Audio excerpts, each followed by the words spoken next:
예, 보니까 우리 젊은 분들도 꽤 오시고, 또 저처럼 연식이 좀 오래된 분들도 계시고, 어디에 눈높이를 맞춰야 될지 제가 지금 사실 조금은 난감하기도 해요. 보통 대학에서 강연을 할 때는 학생들이 많기 때문에 학생들한테 맞춰서 하고, 또 이제 시민들 오신 분들은 또 뭐 그걸 참고해서 들으시고 하는데, 오늘은 좀 구성이 거의 뭐 비슷비슷하게 섞여 있는 것 같아서 어디다 맞춰야 될지 잘 모르겠는데요. 오늘은 어른들한테 한번 맞춰볼게요. 젊은 분들이 아, 저 정도 나이가 되면 이런 생각을 하는가 보다, 그렇게 한 수 접어서 이해를 하셨으면 좋겠고요.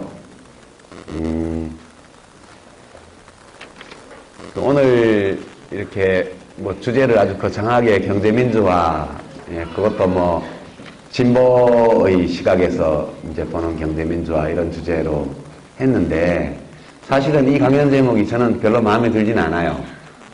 주최하시는 분들하고 상의해서 이렇게 정하기는 했는데, 왜냐하면 진보 보수도 있지만 옳고 그름도 있거든요. 그러니까 어떤 시각에서 보든, 그러니까 진보적 시각 소위에서 보든 아니면 그렇지 않은 시각에서 보든지 간에 보편타당하게 우리가 옳다 그렇지 않다라고 이게 이야기할 수 있는 게 많이 있는데, 지금 시대는 그게 좀 더 중요한 게 아닌가 그런 생각이 많이 들어서 어떤 경제민주화 그 자체를 한번 바라봤으면 좋겠다 그런 생각을 합니다. 여기 혹시 선관위에서 오신 분이 계실지 모르겠는데요. 계시면 녹음도 하고 그러거든요, 몰래. 제가 미리 안내를 조금 드릴게요. 지금 대통령 선거운동 기간이기 때문에 강연 형태의 선거운동은 못하게 돼 있어요.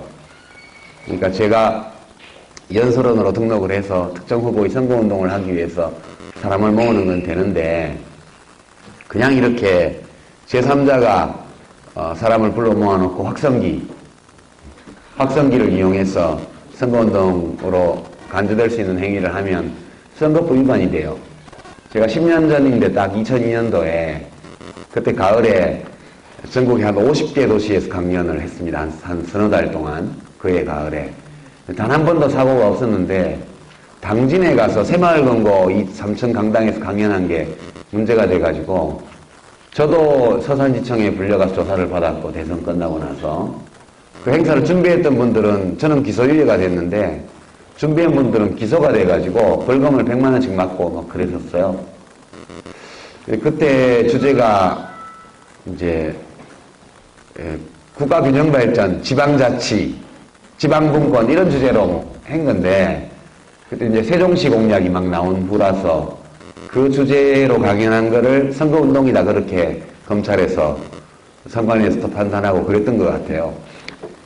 그래서 오늘은 선관위 관계자가 나오셔서 몰래 녹음하신다는 전제 위에서 절대 법 위반이 되지 않는 범위에서 제가 말씀드리려고 해요. 그래도 그렇게 해도 여러분들이 다 알아들으실 거라고 저는 생각하고, 우리나라가 이제 원래 자유국가인데 선거 시기만 다가오면 자유국가가 아닌 것 같아요. 선거는 자유로운 선거가 돼야 되고, 그 바탕위에서 공정한 선거가 돼야 결과에 사람들이 승복하는데, 공정선거에 너무 치중한 나머지 자유로운 선거운동을 못하게 묶어버렸어요. 원래 공정성을 해치는 행위는 돈으로 유권자를 매수하거나 또는 허위의 사실로 어떤 후보자를 비방하든가, 그 두 가지가 공정성을 해치는 것이고, 나머지는 사실 다 자유롭게 열어놔야 되는데, 국회의원들이 좀 멍청하다고 봐요, 저는. 선거법을 이상하게 만들어놔가지고 허용되는 선거운동 방법만 선거법에 쭉 나열해놨거든요. 그거를 이제 포지티브 시스템이라고 얘기를 하는데요. 원래 제대로 된 선거법이라면 네거티브 시스템을 해야죠. 금지된 행위만 딱 명시하고 법으로 금지되지 않은 것은 다 허용하는. 그래서 특히 생각을 밝히고 나누고 교류하고 하는 것들은 전적으로 자유롭게 열어둬야 된다, 저는 그렇게 생각합니다. 원래 독재국가하고 권위주의 국가하고 민주주의 국가 차이가요, 민주주의 국가에서는 법이 명시적으로 금지하지 않은 모든 것이 다 허용된다. 이게 민주주의 국가고요. 권위주의 국가는 법이 명시한 것만 허용된다. 법이 명시적으로 허용한 것만 허용되는 게 권위주의 체제고요. 법이 허용한 것조차 금지된다. 이게 독재 국가입니다. 우리나라가 지금 이 선거법만 보면 두 번째 단계에 있다는 생각이 많이 들어요. 그래도 법은 지켜야 되니까 제가 법에 맞춰서 오늘 강연을 하도록 하겠습니다. 우리 이제 젊은이들은 요즘 뭐 힐링이 유행이죠, 힐링. 우리 안철수 교수가 청춘 콘서트, 또 우리 법륜 스님도 참 많이 다니시고요. 또 주식 투자를 잘 하시는 시골의사께서도 다니면서 많이 하시고, 힐링, 청년들이 힘드니까 위로하고 격려하고 이런 걸 많이 합니다. 그리고 방송에서도 그런 걸 많이 다루고요. 대선 주자들은 다 힐링 캠프 나가야 뜨잖아요. 저도 한번 나갔으면 어떻게 됐을지 모르는데 필요하죠. 필요한데 이제 청년들만 힐링이 필요한 게 아니고 연식이 오래된 어른들도 다 그게 필요한 것 같아요. 지금 사실 청년들만 힘든 건 아니거든요. 지금 각자가 좀씩 다르게 다 힘든 시대인 것 같아요. 그래서 오늘은 제가 어제 경북대학교에서 제가 강연을 했는데 경북대에서도 비슷한 주제로 강연을 했습니다. 경북대 강연은 매우 학구적이고 학술적인 그런 강연으로 했고요. 근데 오늘은 제가 조금 약간 마음의 위안을 얻을 수 있는 그런 내용으로 좀 준비를 했습니다. 아마 이제 지금 20대들은 잘 공감하기가 좀 어려울 거고요. 40세 이상 된 분들은 조금 더 쉽게 공감할 수 있을 내용이 아닌가 이렇게 생각을 합니다. 오늘 여하튼 행사 준비하시는 분들, 관악시민광장 분들 수고들 많으셨고요.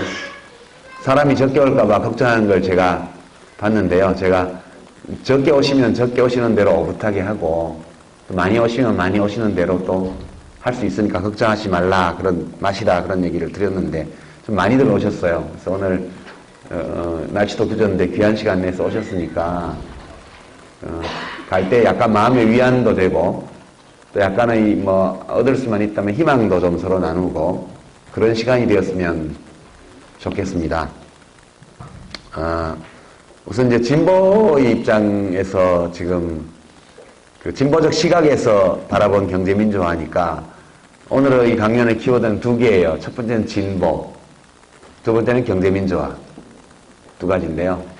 아까 제가 모두의 진보든 아니든 우리 삶에서 매우 중요한 것, 어떤 시각에서 보든 올바른 것, 이런 게 있다고 말씀을 드렸고 합니다만 그래도 일단 강의 제목에 충실하게 진보에 대한 얘기부터 먼저 좀 했으면 합니다.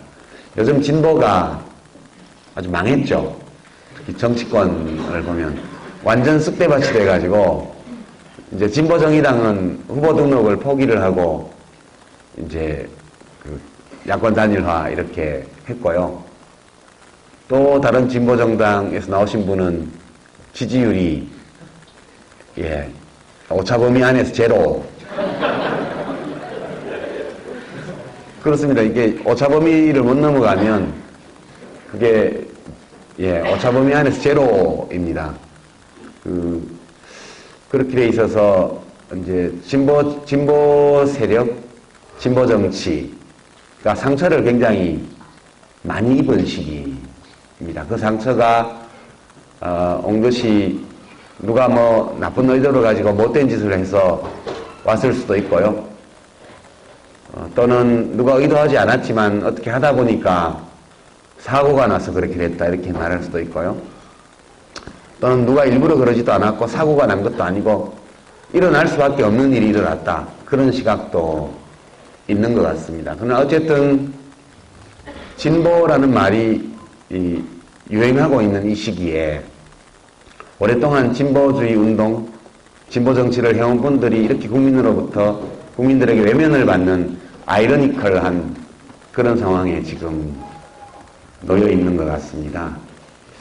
저는 이 시점에서 진보운동 또는 진보주의, 진보정치 라는 게 뭔지에 대해서 한번 과거에 가지고 있던 생각을 점검해보고 현 시기에 이것이 의미를 가지기 위해서는 좀 어떤 내용을 가져야 될 것인가, 그런 점에 대해서 좀 깊은 성찰이 필요한 상황으로 진단을 합니다.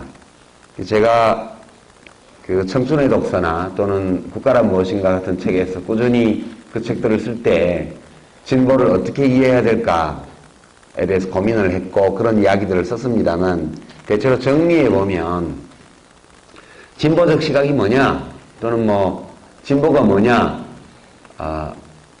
진보주의란 어떤 거냐, 이런 문제와 관련해서는 한 3가지 정도의 접근법이 있는 것 같습니다. 뭐 더 세부적으로 나누면 더 여러 가지로 나눌 수 있지만 대체로 사람들의 생각은 이 3가지로 집약되어 있지 않나 싶어요. 우선 첫 번째는 저는 이것을 체제론적 접근법이라고 이야기를 하는데요. 진보의 개념에 대한 체제론적 접근법. 두 번째는 진보의 개념에 대한 철학적 접근법이 있는 것 같고요. 세 번째는 진보의 개념에 대한 생물학적 접근법도 있는 것 같아요. 먼저 이제 체제론적 접근법을 보면 자본주의를 극복하는 게 진보다. 뭐 더 과격하게 표현하면 자본주의를 폐지하는 게 진보다. 이게 이제 진보의 이 현대사회에 들어와서 진보의 가장 전통적이고 오래된 관념이라고 생각해요. 이제 우리나라는 남북 대치 상황이고 사회주의를 탄압하는 법이 있고 하기 때문에 이것을 사회주의 운동이다 그러지 않고 애들러서 진보운동이다 그렇게 표현한 면이 좀 있죠. 지금도 여전히 자본주의 타파를 외치지 않는 진보는 가짜다 이런 주장들이 나오고 있습니다. 여러분 신문 칼럼에서도 보시고요. 대표적인 지식인으로는 우리 러시아에서 귀화하신 우리 박노자 선생이나 우리 철학하시는 김상봉 선생님이나 또는 뭐 홍세화 선생님 같은 분도 약간 이런 시각에 가까운 것 같아요. 그러니까 자본주의 타파, 자본주의 극복, 자본주의에 대한 투쟁, 이것을 포기한 순간 진보는 죽었다.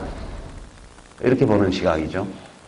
이것은 뭐 하나의 이론 또는 사상 체계로서는 성립할 수 있다, 저는 그렇게 봐요. 진보와 아닌 것을 사회경제 체제를 어떤 걸 지향하느냐를 가지고 나누는 것이죠. 이렇게 보면 이제 뭐 자본주의를 극복하는 운동, 이게 현실적으로는 사회주의 운동 이런 건데 이거 말고는 진보가 아니다 이렇게 보는 거죠. 지금 이번 대통령 선거에 출마한 후보들 중에도 이런 경향을 대표하는 후보자들이 한 2분 계시지 않나 이렇게 생각해요. 근데 이렇게 생각하면 선명하고 좋은데 좀 외롭죠? 외롭잖아요. 왜냐하면 편들어주는 사람이 거의 없거든요.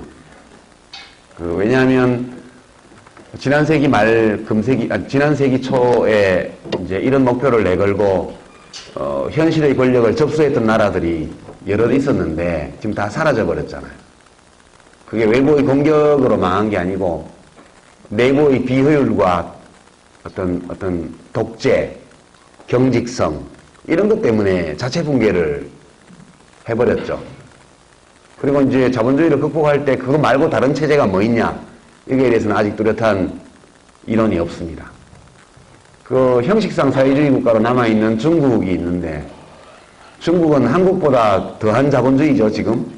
저는 그렇게 생각해요. 중국은 말만 사회주의지 실제로는 한국보다 더 천박하고 더 정글과 같은 그런 자본주의 체제로 이미 넘어갔다 그렇게 보고요. 북한도 사회주의를 표방하고 있죠. 저는 북한 체제는 사회주의하고 아무 관계도 없다 그렇게 생각해요. 저는 그냥 병영국가 또는 사회주의 또는 인민민주주의를 표방하는 독재국가, 저는 그렇게 이해를 합니다. 그러니까 현실에서 존재했던 자본주의를 극복하기 위한 운동들이, 소위 전통적 진보운동들이 다 이제 실효성이 없는 것으로 또는 실패한 것으로 판명이 나버렸기 때문에 저는 이것은 이제 굉장히 진보에 대한 낡은 접근법이다 그렇게 생각을 합니다. 그 정도 말씀드리고요. 두 번째는 철학적 접근법인데, 이 철학적 접근법은 인간을 중심에 놓고 진보를 보는 관점이에요. 그러니까 인간은 원래 왜 태어났냐 혹은 왜 존재하고 있냐 묻는다면 인간은 행복하게 살기 위해서 존재한다, 그렇게 봅니다. 행복하게 살기 위해서는 자유가 있어야 돼요. 자기 삶을 스스로 설계하고 자기가 옳다고 믿는 방식으로 자기 삶을 실제로 꾸려나갈 수 있는 자유, 그것이 있어야 인간이 행복을 추구할 수 있다고 보는 거고, 인간을 자기 나름의 행복을 추구하는 자유로운 존재로 만들어주는 것이 진보운동이다, 그렇게 보는 관점이에요. 그럼 왜 인간이 자유롭지 못하냐라고 볼 때 한 세 가지 정도의 요소가 인간의 자유를 억압하고 석박하고 있기 때문에 그렇다. 첫 번째는 불합리한 제도, 옛날 같으면 신분제도, 계급제도, 서얼차별, 남녀, 성차별, 이런 제도들이 다 있었죠. 지금도 아랍 국가 이런 데 가보면 여자가 바지 입고 돌아다닌다고 총으로 쏴 죽이고, 여자가 운전한다고 총으로 쏴 죽이고 그러잖아요. 이런 것은 전부 잘못된 제도가 인간의 자유를 억압하는 거라고 보니까 잘못된 불합리한 제도를 타파함으로써 인간을 자유로운 존재로 만드는 거예요. 두 번째는 물질의 결핍이 인간의 자유를 속박해요. 그러니까 아무리 제도적으로 자유가 주어져 있어도 물질이 너무 결핍되어 있으면 자유를 구현할 수가 없어요. 그러니까 인간을 물질의 결핍에서 오는 억압으로부터 해방시키는 것도 진보라고 보는 거죠. 우리 사회 내부에도 물질의 극단적인 결핍 때문에 자유를 행사 못하는 분들이 많이 있잖아요. 또 어떤 곳에는 집단적으로 그런 나라도 있죠. 지금 아프리카의 소말리아라든가 또는 북한도 사람들이 많이 굶어서 죽죠. 꼭 굶어서 죽는 것만이 아니라 너무 굶어서 이게 육체의 면역력이 너무 약화된 나머지 이렇게 심각하지 않은 전염병이 죽어도 백일의 성홍열, 말라리아 이런 게 돌아도 많이 죽어요, 지금. 억압이죠, 이런 건 전부 다. 그래서 이제 이 경우에는 기업가도 또는 과학기술자도 전부 다 진보를 실천하는 사람이 될 수 있는 거죠. 인간의 물질의 결핍에서 오는 어떤 억압, 이것으로부터 사람을 해방시키는 모든 활동들이 진보적인 활동으로 평가받을 수 있고요. 세 번째는 낡고 불합리한 사고방식, 사상, 생각으로부터 사람을 해방시키는 것도, 그것도 진보라고 볼 수 있죠, 여기서는. 제도화되어 있지 않은 낡은 생각 때문에 우리를 괴롭히는 게 되게 많잖아요.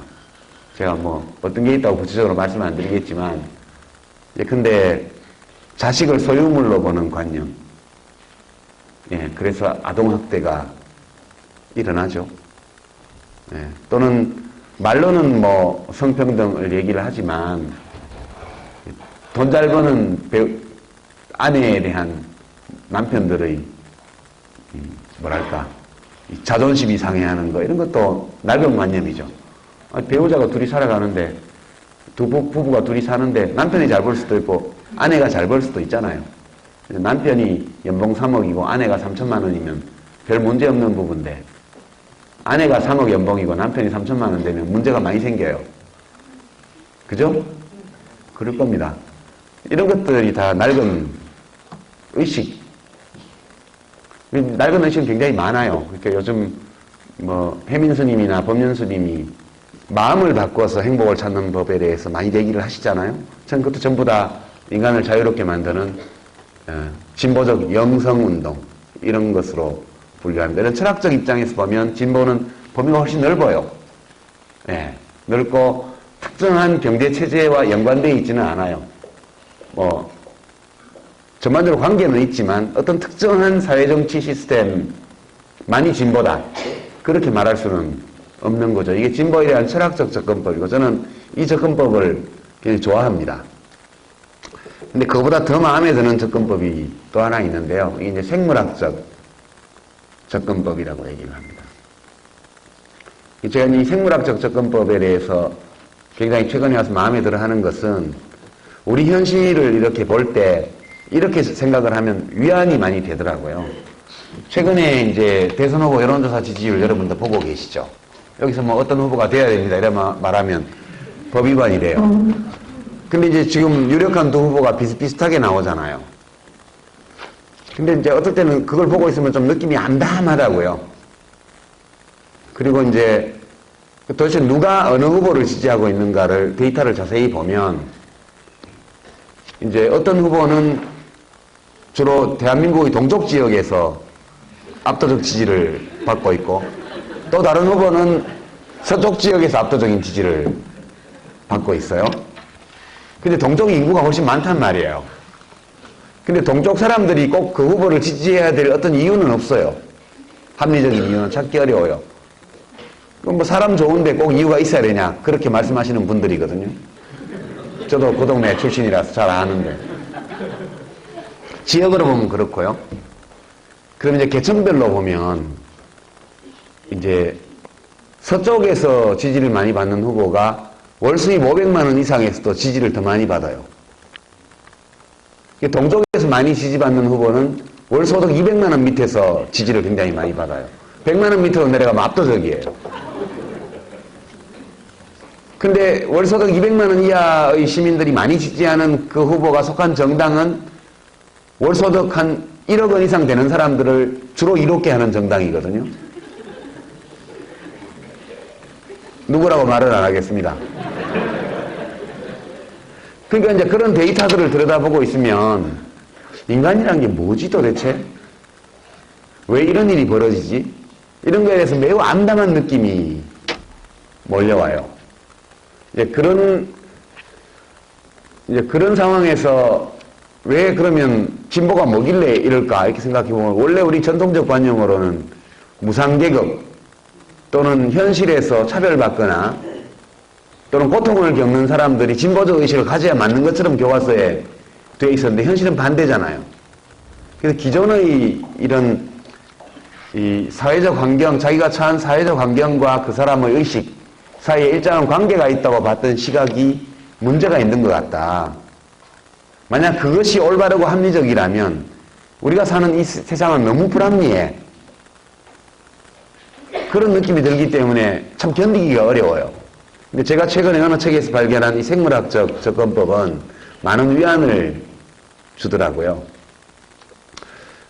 이 생물학자들이 쓰는 진보의 정의는 이렇습니다. 표현이 여러 가지가 있지만 가장 보편적으로 받아들여지는 것은 나하고 유전적으로 전혀 공통성이 없는 타인의 복지에 진지한 관심을 가지고 그리고 나하고 유전자적으로 관계가 전혀 없는 내가 알지 못하는 사람들의 복지를 위해서 내가 가지고 있는 사적 자원의 많은 부분을 내놓으려는 자발적 태도. 그게 진보라고 그래요. 이게 좀 묘한 느낌을 주죠. 그죠? 유전자적으로 무관한 이게 왜 들어갈까? 이렇게 보면 유전자적으로 관계 있는 사람을 위해서 나의 사적 자원을 내주는 거는 누구나 다 하는 거잖아요. 사람만 하는 게 아니라 짐승도 다 해요. 그게 본능이라는 거예요. 본능 그거는. 그러니까 이제 이런 생물학적 정의의 바탕에 놓여 있는 거는 기존의 사회학자나 철학자들이 인간을 이해하는 거하고 좀 다른 것 같아요. 그러니까 이제 이런 생물학적인 진보에 대한 정의의 바탕에 놓인 생각은 이걸 이제 어떤 사람은 사바나 지능 가설, 사바나 지능 상호관계 가설 이런 말을 쓰던데요. 사바나라는 건 뭐냐면 최초의 현생 인류가 태어난 지역이 지금까지 밝혀진 바로는 중앙아프리카 지역 어디예요. 뭐 100만 년, 200만 년 전에. 근데 그 당시 이렇게 미토콘드리아 DNA를 추적하는, 그러니까 목에만 추적하는 거예요. 북에는 추적이 안 돼요. 남자는 추적이 안 돼요. 여자만 추적이 돼요. 그래서 생물학적으로는 호적 제도는 여성 중심으로 짜는 게 맞아요. 왜냐하면 자식을 낳았을 때 엄마는 확실하잖아요. 아버지는 좀 불확실해요. 경우에 따라서. 그리고 이 학술적으로도 미토콘드리아 DNA 추적 기법은 여성만 추적할 수 있는 거예요. 목에만. 굳이 생물학적으로 뒷받침되는 호적제도를, 호주제나 호적제를 하려면 모계로 해야 맞다는 게 우리나라 유명한 생물학자인 최재천 교수가 헌법재판소의 호주제 폐지 관련 심리에 나가서 했던 증언의 내용의 핵심이거든요.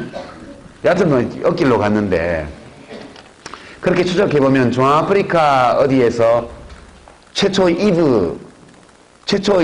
이제 현생 인류 여자가 있었던 거죠. 그게 이제 점차점차 퍼져서 전 세계로 지구 표면 전체로 퍼져나가게 되는데, 되게 이제 그때 태어났던 기후 지역의 기후를 사바나 기후라고 해요. 그게 열대와 온대가 만나는 아열대성 기후인데요. 사바나 기후라는 게. 그러니까 사바나 기후 지역에서 최초 인류가 나왔고 100만 년, 200만 년 동안 수렵 채집인으로 살았대요. 우리가. 100만 년, 200만 년 동안. 그러니까 긴 생물학적 진화의 기간 대부분에 인간은 수렵 채집인으로 살았고, 그 사회 조직의 구성 형태는 유전적으로 연결되어 있는 150명 안팎의 소그룹 단위로 살았다는 거예요. 지금 우리가 보는 이 대규모의 인간 공동체, 국가, 이런 거가 출현한 건 10,000년밖에 안 됐다는 거예요. 그러면 인간이 가지고 있는 모든 생물학적 본능, 특히 뇌의 구조와 작동 방식 이런 것들은 전부 다 사바나 시대에 만들어진 거라는 거예요. 진화적으로. 그리고 우리가 오늘날 이 핸드폰, 아이폰, 뭐 인터넷, 컴퓨터 뭐 이런 거 쓰는 거는 이제 몇십 년 안 됐고, 국가 조직이 나타난 것도 5,000년, 10,000년밖에 안 됐고요. 사회복지제도가 들어서기 시작한 건 몇백 년밖에 안 됐어요. 그리고 나와 유전자적으로 무관한 사람을 위해서 세금을 내고 이런 것도 없었던 일이래요. 이 모든 것들이 다 매우 부자연스러운 일이라는 겁니다. 그러니까 우리 현생 인류, 호모사피엔스의 뇌는 현대의 생활 문화 양식의 조건에 맞지 않는다는 거예요. 근데 이럴 때 진보란 뭐냐 물어보면, 진보는 생물학적으로 부자연스러운 일을 하는 게 진보래요. 생물학적으로 부자연스러운. 이때 생물학적으로 부자연스럽다는 것은 자연이 인간에게 설계해 놓지 않은 행위를 생물학적으로는 부자연스럽다고 하는 거예요. 그럼 예를 들어 볼게요, 제가. 강도, 폭행, 살인, 강간, 이런 건 자연스러울까요? 부자연스러울까요? 굉장히 자연스러운 거래요. 그러나 사회복지학 박사가 되거나 또는 서울역 노숙자에게 밥을 퍼주러 가는 것은 매우 부자연스러운 행위라는 거예요. 사바나 시대에는 그런 게 없었대요.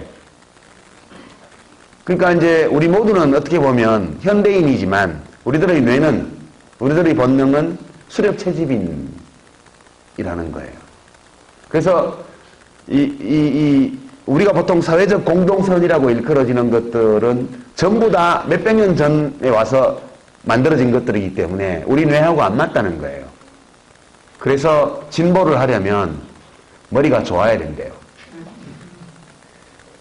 그래서 이제 미국에서 조사를 한 데이터인데요.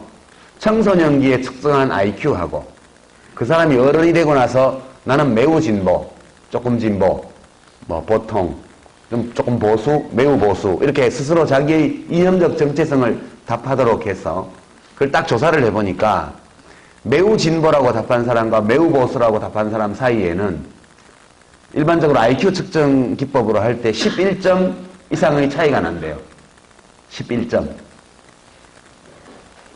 그러니까 청소년기의 일반 지능, IQ로 측정되는 일반 지능하고 그 사람의 이념적 진보성 사이에는 단조 증가 관계가 있다는 거예요. 그러니까 이 가로축에 지능지수를 놓고 세로축에 진보성을 놓으면 이렇게 된다는 거예요. 이렇게 되는 게 아니고 그냥 일반적으로 쭉 증가한다는 거예요. 그래서 이걸 이제 어떻게 표현하냐 하면 생물학적으로 익숙하지 않은 거, 그러니까 한 조상들이 살았던 때의 환경과 전혀 다른 그때는 없었던 그런 일을 하는 그런 일들을 이해하고 처리할 때 인간의 두뇌는 지능이 낮은 사람일수록 더 큰 어려움을 느끼는 걸로 나타나 있어요. 이걸 듣고 기분 나빠하면 안 돼요. 이거는 그냥 팩트거든요. 팩트. 뭐 그렇게 자랑스러워할 것도 없어요. 나는 진보다고 해가지고. 이것은 그냥 사실로 나타나는 거예요. 그래서 이게 진보를 아까 말씀드린 것처럼 나와 유전자적으로 아무 관계없는 사람들의 복지에 관심을 진지하게 가지고 그 사람들의 복지를 위해서 내가 가진 사적 자원을 기꺼이 내놓으려는 자발적인 태도, 이렇게 진보를 규정하게 되면 이 진보적 태도와 일반 지능 사이에 일정한 상관관계가 있다, 이렇게 말할 수 있고, 머리 좋은 사람들이 진보를 한대요. 이게 매우 중요한 측면이라고 저는 생각해요. 그래서 왜 이제 모든 국민은 자기 수준에 맞는 정부를 가진다, 그런 말 있잖아요. 똑똑한 국민은 똑똑한 정부를 가져요. 멍청한 국민은 멍청한 정부를 가질 수밖에 없어요. 이 자유롭게 선거를 한다고 할 때. 이렇게 생각하면 마음이 되게 편해지더라고요. 그래. 지금 임기말 다 돼서 검사들 보고 반성하라고 말씀하시는 저 각하도 우리가 뽑았잖아. 남이 뽑은 게 아니에요. 안드로메다에서 온 것도 아니고 외계인이 투입한 것도 아니에요. 우리 자신이 뽑은 것이고, 저 각하의 수준이 우리 대한민국 국민의 수준이다. 만약 각하보다 좀이라도 나은 사람을 대통령으로 뽑을 수 있다면 그만큼 우리 국민들이 훌륭해졌다는 뜻 아니겠냐. 그쵸? 5년 전에는 저 각하를 530만 표 차이로 뽑아줬는데 이번에는 비슷한 사람이 되더라도 표 차이가 별로 없을 거라고요. 흐뭇해요. 요즘 여론조사표를 보고 있으면 기분이 되게 좋다고요. 그래서 저는 이 생물학적 접근법이 무척 마음에 듭니다. 이 기준을 가지고 보면요, 보수 진보를 뚜렷하게 구분할 수 있어요. 보수는 부자 감세입니다. 또는 부자 증세 반대예요. 진보는 부자 증세 찬성이에요. 이게 매우 중요한 차이인데요. 그러니까 인간이 어떻게 진화해 왔냐 하면 이렇게 사바나 기후에서 100만 년, 200만 년 동안 수렵체지민으로 살면서 되게 사람에 대해서 어떻게 대하도록 우리가 자연이 우리에게 설계했냐 하면 유전적으로 관계가 있는 사람, 아는 사람, 그리고 지역적 생활 공간 안에서 자주 무엇인가를 교환하는 사람에게는 이타적으로 행동하고, 낯선 사람, 모르는 사람 또는 모르는 집단에 대해서는 이기적으로 또는 배타적으로 행동하도록 우리 뇌가 설계되어 있습니다. 그래서 이른바 네오나치들의 외국인 혐오증 이런 거 있잖아요. 되게 이게 보수의 징후거든요. 외국인들에 대해서 혐오증을 가지는 거예요. 머리 빡빡 밀고 다니고 주먹에 뭐 이상한 장갑 끼고 다니면서 몽둥이로 사람 패고, 이게 다 사바나 시대의 뇌를 가진 사람들이 하는 일이에요. 그러니까 보면 사형제 유지, 이거 보수예요. 사형 집행하자, 이거 보수입니다. 사형제를 유지하더라도 집행하지 말자 또는 사형제를 폐지하자는 진보예요. 왜냐? 누가 나를 아는 사람을 죽이면 그놈을 죽이는 게 사바나의 원리예요. 그렇게 100만 년, 200만 년을 살아왔다고요. 그게 익숙해요. 나쁜 짓 한 놈은 죽이는 게 굉장히 자연스러운 거예요. 사람을 죽인 놈을 안 죽이고 감옥에 가다 놓고 하루 세끼 밥 주고 평생 살게 하는 거는 굉장히 부자연스러운 거예요. 그게 사형제 유지, 사형 집행 강조 주장, 이거는 보수고요. 사형제 폐지 안 하더라도 사형 집행 반대, 이거 진보예요. 그러니까 이 단순한 이른바 사바나 원리에 입각해서 자연스러운 것과 부자연스러운 것, 그중에서 부자연스러워 보이는 것을 자꾸 하자는 주장은 진보예요. 저는 그렇게 이해를 하면서 이 관점에서 보면 대한민국은 굉장히 빠른 속도로 진보적인 방향으로 진화해 나가고 있는 사회라는 생각이 듭니다. 만에 하나 이번 대선에서 동쪽에서 많이 지지받는 후보가 되더라도 그렇게 생각하고요. 이렇게 보면 만약 서쪽에서 지지받는 사람이 대통령이 되더라도 뭘 많이 못할 거라는 예측을 할 수 있죠. 그렇죠? 왜냐하면 거의 절반의 사람들이 그 반대의 생각을 가지고 있잖아요. 그리고 이 보수적인 생각이라는 것은 생물학적으로 매우 자연스러운 것이기 때문에 아주 튼튼한 기반을 가지고 있고 일시 위축되더라도 금방 되살아나요. 그러니까 사회가 좀이라도 혼란스러워지고 위기 국면이 조장되고 살기가 어려워지면 금방 이 본능이 고개를 들고 나오게 되어 있습니다. 이게 이제 고개를 들고 나온 게 언제냐? 히틀러의 홀로코스트 이런 게 전형적이고요. 크메르루즈의 킬링필드, 마오쩌둥의 문화대혁명, 스탈린의 대숙청, 그다음 프랑코의 독재, 스페인 독재 이런 게 다 이거예요. 우리 박정희 대통령 각하의 유신체제 또 역시 이 범주에 속하는 거고요. 특히 사회적인 대혼란, 전쟁의 시기가 오면 이 본능이 그냥 고개를 들고 올라옵니다.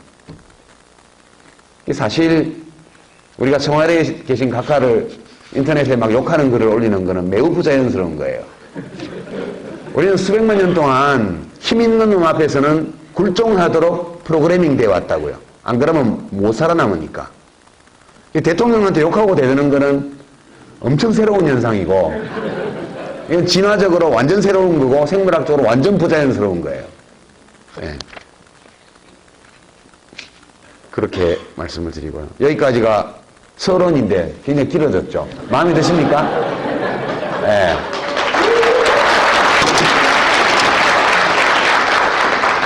네, 저는 진보에 대해서 이런 관점을 채택하고 나서 마음이 굉장히 편안해졌습니다.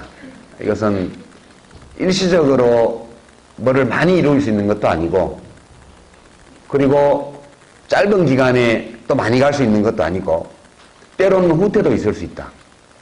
예, 그렇게 보고 살아야 되겠다. 그런 생각을 합니다. 이런 관점에서 경제민주화 문제를 보는 게 오늘의 본론인데요.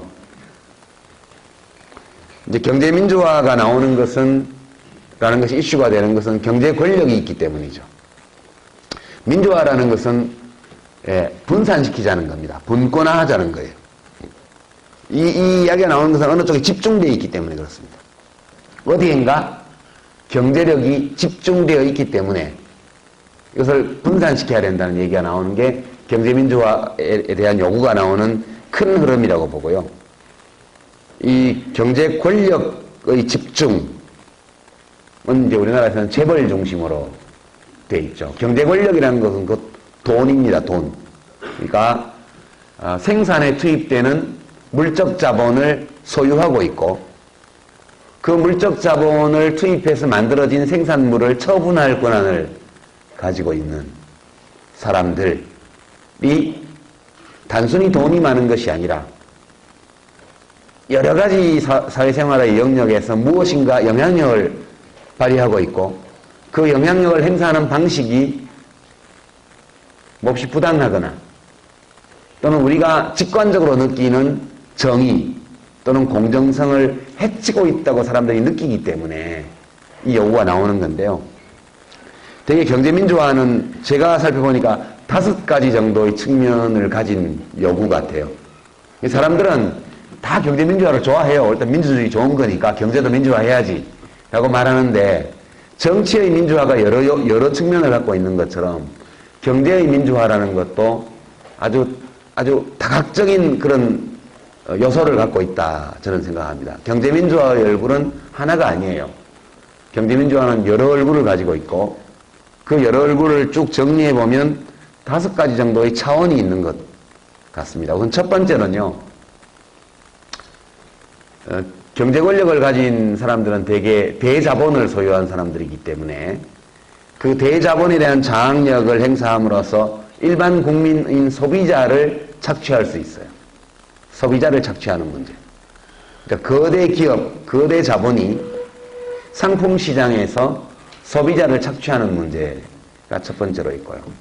이거는 이제 가격 담합, 그다음에 서비스 불량 등등 여러 형태로, 폭리 이런 형태로 나타나게 됩니다. 정유사들이 맨날 담합해서 기름값 높게 받고요.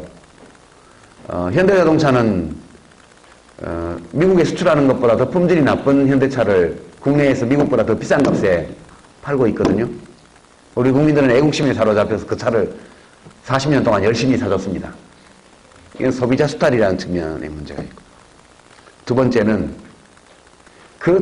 그들이 장악하고 있는 대자본과 결합해서 생산활동을 하는 사람들, 노동자에 대한 수탈 문제가 있습니다. 삼성그룹은 아니 노동조합을 못 만들게 하죠. 그러니까 삼성그룹의 그 이건희 회장의 경영 철학이 우리 헌법 위에 있어요. 우리 헌법은 그걸 기본권으로 보장하고 있다고요. 노동조합을 만들고 싶으면 누구나 만들 수 있어요. 특별한 자격을 가진 노동자에게만 권한을 준 게 아니고 모든 노동자에게 노동조합을 만들 권리를 줬다고요. 그리고 이 권리는 법률로 제한할 수 있지만 제한하는 경우에도 본질적 내용을 침해할 수 없다고 헌법에 못 박아놨어요. 근데 이 경제 권력은 얼마나 힘이 세냐 하면 이 헌법 조항마저도 무력화시키고 예, 그렇게 하고 있죠. 노조 만든다 그러면 납치에다가 호텔에 가다 놓고 그렇게도 하고요. 예전에 뭐 현대그룹 같은 경우에는 노조 설립 서류를 갖고 왔는데 칼로 찌르고 그 서류를 빼앗아간 일도 있었습니다. 1987년도 일이지만 요즘도 그런 일이 많이 진행이 돼요. 요즘은 비정규직 제도, 사내 하청 등등의 제도를 통해서 합법적으로 착취하기도 하고요. 그러니까 비대해진 권력, 경제 권력이 노동자를 착취하는 문제가 또 하나 있습니다. 세 번째는 협력자를 수탈하는 문제가 있어요. 그러니까 대기업이 중소기업 협력업체들에 대해서 쥐어짜는 거죠. 뭐 작게는 대기업의 이 납품을 담당하는 과장이 이 납품하는 협력업체들의 사장에게 룸살롱에 가서 향응을 받고 뇌물을 먹는 것부터 시작해서 더 조직적으로는 협력업체의 장부를 들여다보고 협력업체가 기술 혁신을 해서 생산 단가를 다운시켰을 경우에 원래 혁신을 하면 일정 기간 혁신 이윤을 누려야 그것으로 다시 혁신을 더할 수 있는 동력을 삼을 수 있고 이것이 자본주의의 생명력이라고 슈페트가 일찍 얘기를 했고 누구나 이론적으로는 동의하는데 중소기업 협력업체들의 장부를 들여다보고 생산 단가를 다운시키는 기술 혁신을 해서 특별 이윤을 누릴 때 그 단가를 깎아서 그 이윤을 다 빨아먹는 거죠. 그래서 어떤 자동차 회사의 경우에는 당기순이익이 1조 5천억이던 그 시기에 그 회사의 모든 협력업체들의 당기순이익을 다 합쳐도 500억밖에 안 된 시기도 있었습니다. 지금은 좀 개선이 됐다고 그러지만 현금을 주지 않고 어음을 줘서 협력업체들이 어음을 받아서 금융기관에 가서 그것을 할인해서 결국 그건 돈을 깎은 거나 똑같아요. 그런 거 포함했어요. 이렇게 협력자를 수탈하는 문제가 있습니다. 시장 지배력을 가지고. 네 번째는 직접 협력하는 업체가 아니지만 다른 기업들 사이의 공정한 경쟁을 말살하고 경쟁을 제한하고 왜곡시키는 문제가 있는 것 같습니다. 어떤 거냐 하면 예컨대 금호그룹이 대우건설을 먹었다가 토해냈죠. 예, 뭐 박아무개 회장이 대우건설이라는 우리나라 최고의 이 건설회사를 집어먹었습니다. IMF 때 부도나서 공적자금 들어가서 살려놓은 거를 그걸 집어먹었다가 결국 못 견디고 다시 토해냈어요. 엄청난 손실을 보고. 그때 이제 금호그룹의 회장이 대우건설 임원들을 모아놓고 지시를 했습니다. 지금부터 렌트카는 임원들 다 렌트카 쓰잖아요. 렌트카는 금호 렌트카를 써라. 수의계약으로. 그래서 어떤 임원이 안 됩니다. 이렇게 얘기를 한 거예요. 왜 안 돼? 경쟁 입찰하면 무슨 차종은 한 달에 7만 원이면 되는데 수의계약을 하면 15만 원을 줘야 됩니다. 또는 뭐 10만 원을 줘야 됩니다. 이렇게 하면 대우건설의 돈을 갖다가 금호 렌트카에 갖다 주는 건데 제가 30년 이 회사에서 근무한 사람인데 저는 못 받아들이겠는데 이렇게 된 거예요. 그럼 니 나가. 잘렸죠. 이게 이제 소위 내부 거래입니다. 예컨대 금호그룹이 대우건설을 집어먹고 대우건설의 어마어마한 양의 렌트카 수요를 금호그룹이라는 자기 계열사와 수의계약으로 내부 거래로 돌리게 되면 결국은 간접적인 형태로 대우건설의 돈을 금호 렌트카에 퍼주는 거예요. 그렇게 되겠죠. 그러면 이거 자체도 문제지만 렌트카 시장에서 대혼란이 일어나죠. 그러면 그 금호렌트카와 경쟁하는 다른 회사들은 굉장히 불리해지잖아요. 기회를 잃어버리니까. 더 저렴한 가격에 더 좋은 서비스를 제공할 능력이 있는 회사들이 대우건설과 계약할 수 없게 돼요. 이런 일들이 재벌 그룹, 모든 재벌 그룹에서 다 일어나는 거예요. 그러니까 그 재벌 그룹 계열사가 속해 있는 그 각각의 시장에서 전부 다 불공정 경쟁행위가 일어나는 겁니다. 경쟁이 왜곡되고. 제대로 된 경쟁이 진행이 되어야 경쟁력 있는 효율적인 기업이 살아남고 효율성이 없는 기업이 죽죠. 시장 경제는 그렇게 효과적으로 돌아가는 건데 결국 시장의 생명력을 박탈하는 경쟁 제한, 경쟁의 왜곡 이런 것이 광범위하게 만연했다. 대한민국 경제에는. 경제가 활력을 가질 수가 없게 돼요. 이게 네 번째 문제예요. 경쟁 왜곡, 경쟁 제한. 마지막 문제는 이거는 어찌 보면 경제 영역을 벗어나서 벌어지는 문제인데요. 이 경제 권력이 국가 권력을 포획해서 지배하고 그럼으로써 스스로 헌법이 금지한 특수계급이 되는 현상입니다. 그러니까 우리 헌법은 제가 몇 년 전에 잊어버렸는데 대한민국은 특수계급의 존재를 인정하지 아니하며 누구든 특수계급을 창설하여서는 아니 된다 그렇게 되어 있습니다. 특수계급이라 하면 법 위에 군림하는 집단을 말하는 거죠. 어떤 특수계급도 못 만들게 되어 있어요. 우리 헌법에는. 그런데 우리가 과거 이제 삼성 엑스파일 사건, 노회찬 의원이 지금 대법원에 가 있는 그 사건입니다. 거기 돈 받은 검사들 이름을 기자회견을 해서 한 것까지는 합법인데 그 기자회견 내용을 인터넷 홈페이지에 올린 게 개인정보보호법 위반이라고 해가지고 지금 국회의원직을 상실할 하는 형을 주도록 그렇게 해놓은 거 아닙니까? 지금 대법원 마지막 재상고 결과를 기다리고 있는데요. 그 삼성 엑스파일의 내용, 그게 녹음 테이프가 280개인가 있다는데요. 그 중에 노회찬 의원이 본 거는 1개입니다. 1개. 1개고 그 안에서 현직 검사들과 관련된 내용만 공개를 한 거예요. 그러면 삼성그룹 이건희 회장의 수하와 이인자라는 사람하고 그 다음에 중앙일보 회장이라는 분이 사석에서 주고받은 대화를 비롯해서 온갖 것들이 다 그 당시 안기부에서 비밀 녹취를 해가지고 비밀 녹음을 해가지고 그걸 갖다가 퇴직하고 나서 어떤 직원이 팔아먹으려고 돌아다니다가 들켜가지고 몽땅 압수돼서 지금 서울중앙지검 캐비넷에 들어있는 거 아닙니까? 그거 언제 열어봐야 되는데. 그 이야기는 어떤 얘기냐면 대한민국의 몇몇 경제 권력은 막대한 경제 권력을 장악한 사람들이 국가기관을 다 관리하는 거예요. 예컨대 경제부처에 똘똘한 사무관이 원래 몇 명 들어왔다. 쭉 관찰해보면 저 중에서 누가 차관까지 가고 누가 실장, 국장까지 할 거다. 다 보여요. 왜냐? 행정고시 성적하고 공무원 연수원 성적을 보면 알 수 있거든요. 검사들도 마찬가지입니다. 원래 검사가 몇 명 임용됐다. 그러면 그 검사 임용 성적이 다 있어요.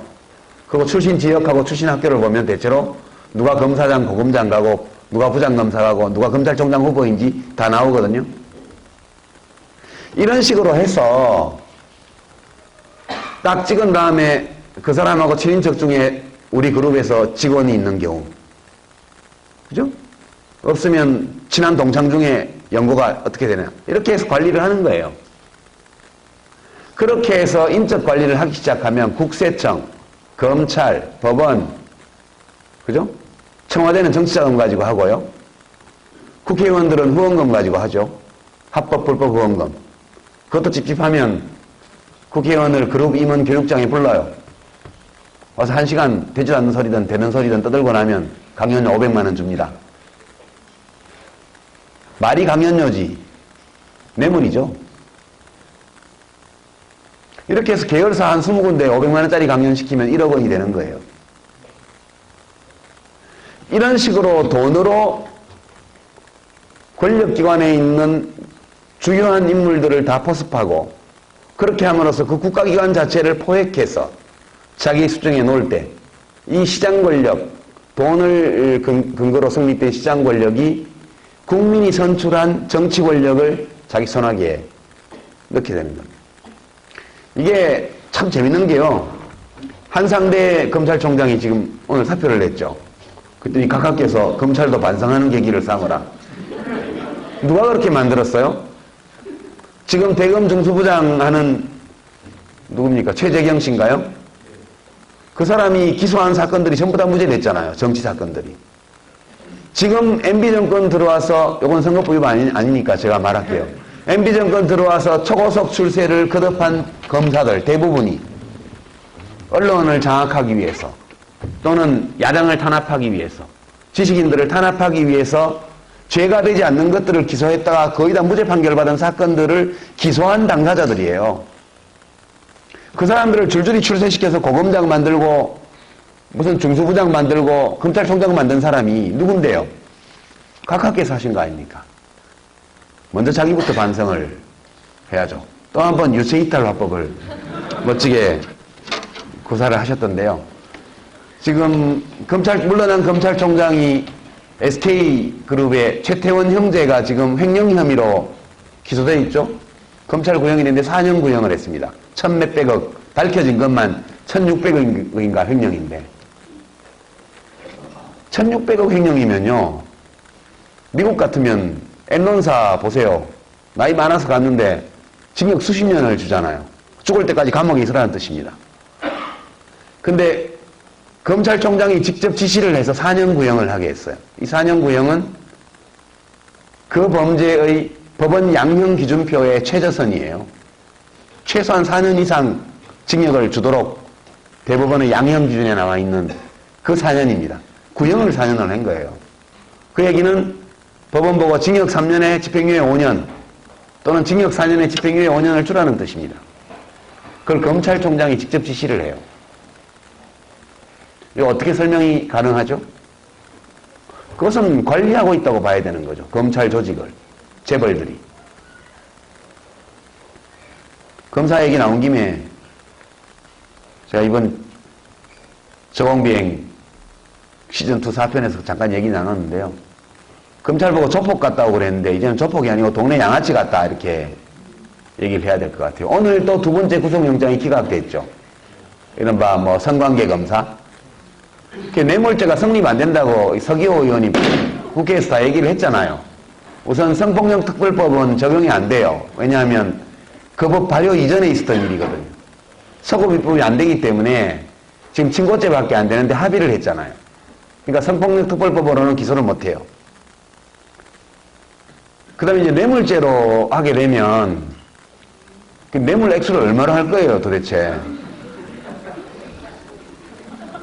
그거를. 성매매는 뇌물로 성을 줬으면 성매매인데 성매매는 불법이잖아요. 불법적 서비스 거래의 시장 가격을 법원이 인정할 수가 없어요.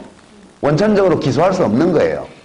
기소할 수 없는 법으로 지금 영장을 청구하고 기각되니까 막 성을 내는데 그게 아니고 기각되라고 영장을 낸 거예요, 그렇게. 원래는 직권남용 한 가지밖에 없어요. 직권남용. 검사가 직권을 남용해서 성적 서비스를 제공하도록 했다. 그러면 죄가 무거워요. 그러니까 끝까지 영장이 기각되라고 영장이 기각되기를 100% 확신하면서 뇌물죄로 영장 청구를 2번씩이나 한 거라고요. 이 정도로 썩어 빠졌습니다, 지금. 그러니까 왜 검찰이 이렇게 됐냐? 견제받지 않기 때문이거든요. 검찰은 기소권을 독점하고 있기 때문에 검사의 범죄에 대해서도 검사만이 기소할 수 있어요. 마음이 편하잖아요. 그러니까 별짓 다 하는 거지. 김광준 검사는 뭐 조이팔한테도 돈을 받고 차명계좌도 관리하고 어디 그 사람뿐이겠어요? 견제받지 않는 권력은 반드시 부패한다. 왜냐? 우리가 현대에 살고 있지만 전부 다 사바나인이거든요. 우리들의 뇌는 수렵채집인이에요. 그래서 이것이 5번째 측면입니다. 경제 권력이 국민 주권을 통해서 선출되거나 혹은 간접적으로 선출된 사람에 의해서 구성된 국가조직, 특히 국가조직 중에서도 규제 권한을 가지고 있고 형사법적 권한을 가지고 있는 권력기관을 포획해서 거느리고 있는 특수계급이 되는 문제. 이게 다섯 번째 경제 권력 집중의 문제입니다. 그래서 이제 경제민주화라는 것은 이 문제를 해결하는 거죠. 경제민주화라는 건. 그러니까 수탈당하는 소비자를 보호하는 거. 소비자들이 자기 권익을 제대로 누리게 하는 거.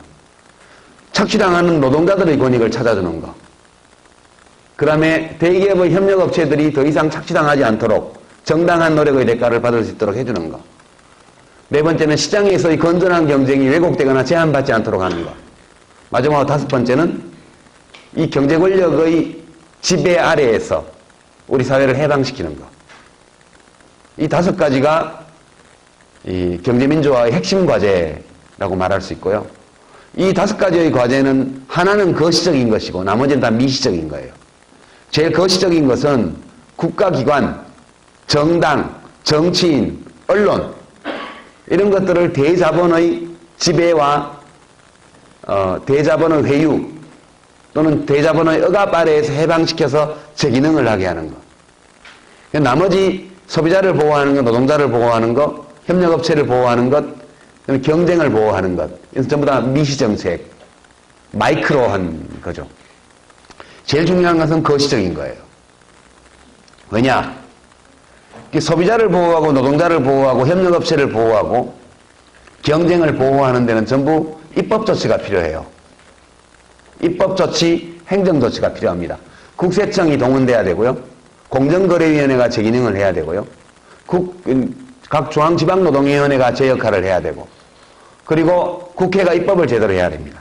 근데 만약 이 모든 기관들이 다 경제 권력의 수중에 있다면 이 미시적인 문제들을 풀 수 있는 입법조치가 불가능하기 때문에 또는 행정권의 행사가 불가능하기 때문에 이 소비자, 노동자, 협력업체, 그 다음에 경쟁을 보호하기 위한 이 미시적인 경제민주화 개혁 조처들은 거시적인 측면에서 자본 권력, 시장 권력으로부터 국가를 해방시킬 때, 국가기관을 해방시킬 때 비로소 문제 해결이 시작된다. 저는 그렇게 생각합니다.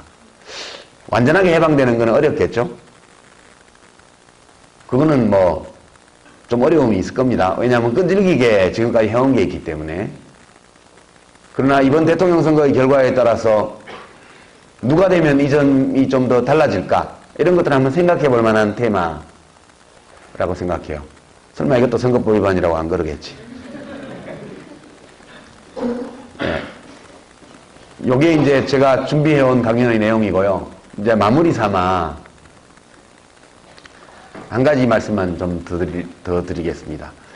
보통 우리가 이제 민주주의를 하고 있는데 이 일을 결국 민주주의 제도를 통해서 해야 되잖아요. 근데 이제 하도 뽑아놓고 나면 잘 못하니까 혹은 잘 못한다고 생각하니까 사람들이 뽑아놓고는 미워해요. 우리 각하도 압도적으로 뽑았잖아요. 그래놓고 지금 엄청 미워하잖아요. 요새는 또 관심도 없대 아예 보니까. 기사 놔두면 무펄이고 무풀 대통령이라고 그러던데. 국회의원들도 맨날 뭐 이번 국회는 나아지겠지 해서 뽑아보지만 똑같잖아요. 맨날 하는 짓이. 그러니까 이 민주주의라는 건 쓸데없는 거야. 투표해봤자 소용없어. 이걸로는 문제 해결 못해. 이렇게 생각할 수가 있죠. 근데 저는 이제 민주주의의 문제를 좀 다른 각도에서 볼 필요가 있다. 이렇게 생각해요. 왜 인류 역사에서, 인류 문명의 역사에서 이 제도가 살아남았을까? 약 1만 년에 이르는 국가의 역사를 통해서 왜 현 단계에서 거의 모든 문명 국가들이 쓰고 있는 이 민주주의 제도, 정치 제도 또는 자유주의 정치 질서가 왜 보편적인 제도가 되었을까? 그 문제를 한번 생각해 볼 필요가 있다 이렇게 생각해요. 보통 진보를 주장하는 분들은 이것을 부르주아 민주주의다. 그렇게 해서 돈 가진 자들, 지배계급이 그 지배를 관철하기 위해서 사용하는 문명적인 껍데기뿐인 어떤 정치제도라고 표명하기도 하잖아요. 근데 저는 그런 시각에 동의하지 않습니다. 왜 이 제도가 살아남았을까? 결국 진화라는 것은 그 survival of the fittest라고 얘기를 하잖아요. 최적 생존이잖아요. 이것은 생물 개체 사이의 경쟁에서도 적용되는 원리일 뿐만 아니라 제도 사이의 경쟁에서도 적용되는 원리예요. 결국은 나치와 나치 독일과 미국이 싸워서 미국이 이겼잖아요. 나치 독일과 영국이 싸워서 미국, 영국, 프랑스 연합군이 이겼잖아요. 일본하고 군국주의하고 싸워서 이겼잖아요. 만약 일본이 승전했거나 히틀러가 승전했으면 이런 제도가 못 살아남았을 거라고요. 그러니까 결국은 또는 뭐 이 체제가 소련방 옛날 소련 연방 사회주의 체제 이거 싸웠잖아요. 전쟁을 통해서 무너진 것은 아니지만 체제 경쟁을 통해서 그쪽이 망했습니다.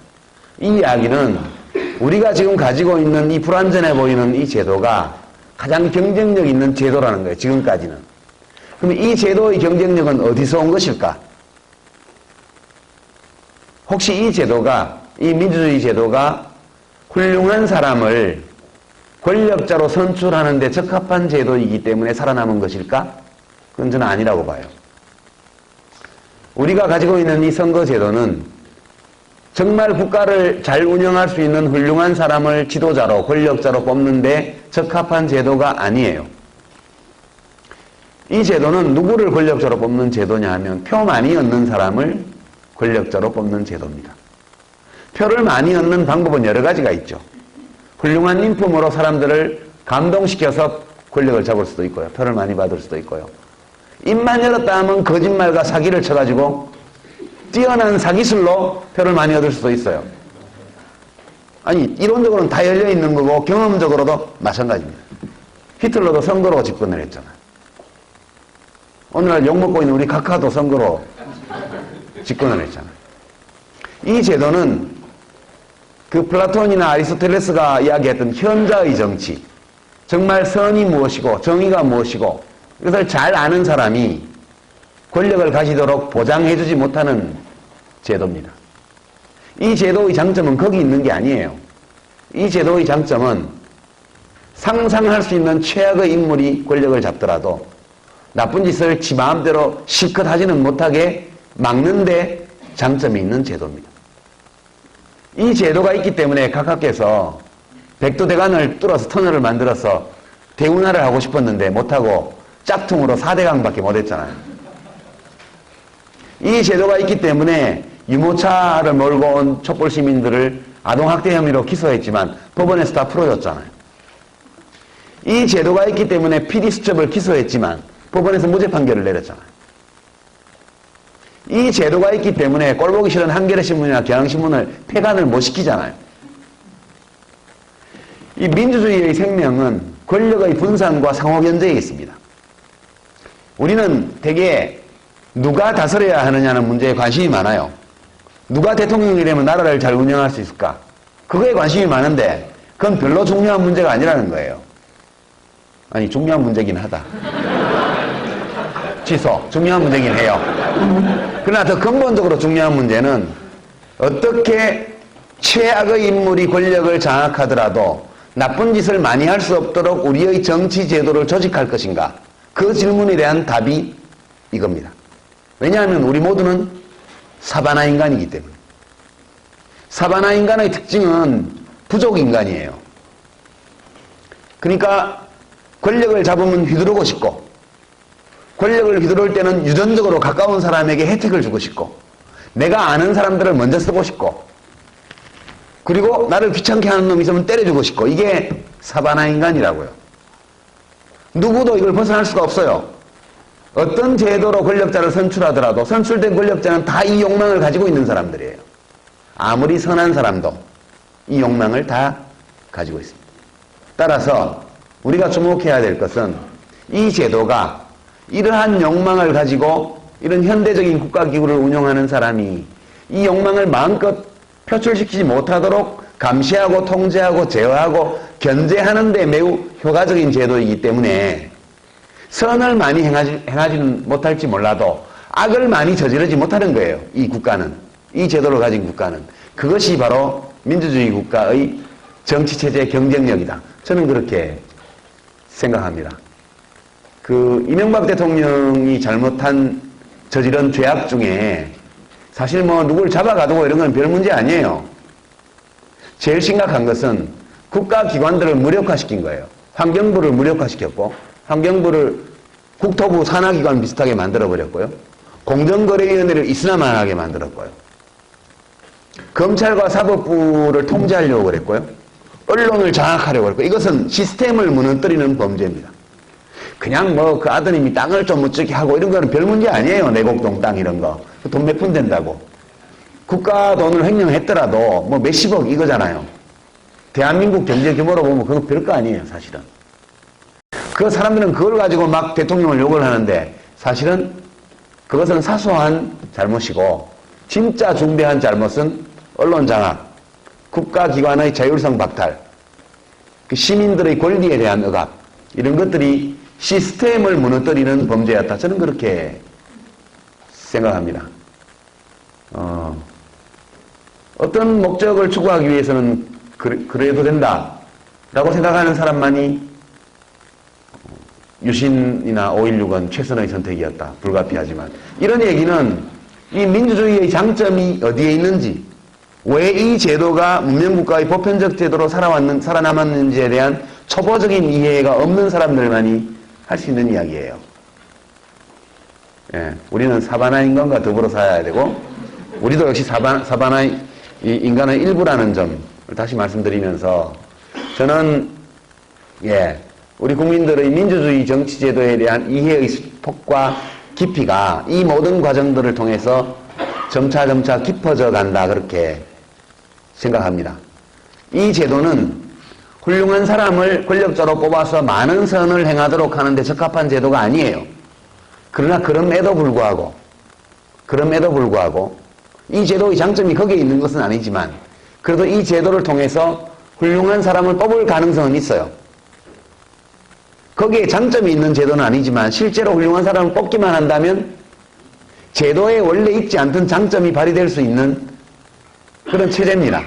그래서 원래 거기에 적합한 제도는 아니지만 이 제도를 통해서 경제민주화를 할 수 있는 좋은 지도자를 뽑을 가능성이 있어요.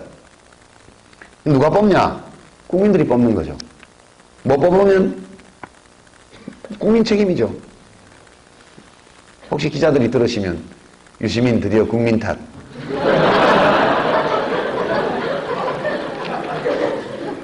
제가 국회에 있을 때는 이런 말을 마음대로 못했는데 요새 백수고 거의 자유인이잖아요. 그래서 제가 마음껏 말합니다. 국민 탓이에요. 제도는 보장하지는 않았지만 가능성을 열어줬고 그 가능성을 현실로 바꾸는 것은 국민의 몫이에요. 예, 저는 뭐 동족에서 많이 지지받는 후보가 대통령이 되더라도 이민도 안 갈 거고요. 자살도 안 할 거예요. 꿋꿋이 살 겁니다. 그렇다고 해서 서쪽에서 많이 지지받는 후보가 당선된다고 해서 이 모든 문제들이 단기간 내에 확 풀릴 것이다. 절대 그렇게 생각 안 합니다. 그 사람은 아마 이 경제민주화를 못하게 막으려는 세력과 전쟁을 해야 될 거고요. 그 전쟁 중에 전사할 수도 있을 것이라고 저는 생각합니다. 꼭 그거 뽑았다고 행복해지는 것도 아니에요, 우리가. 이 싸움은 하루아침에 끝나는 싸움도 아니고 계속되는 것이기 때문에. 예, 여러분 좀 위안을 받으시기를 바라고요. 이걸로 제 강연을 마치겠습니다.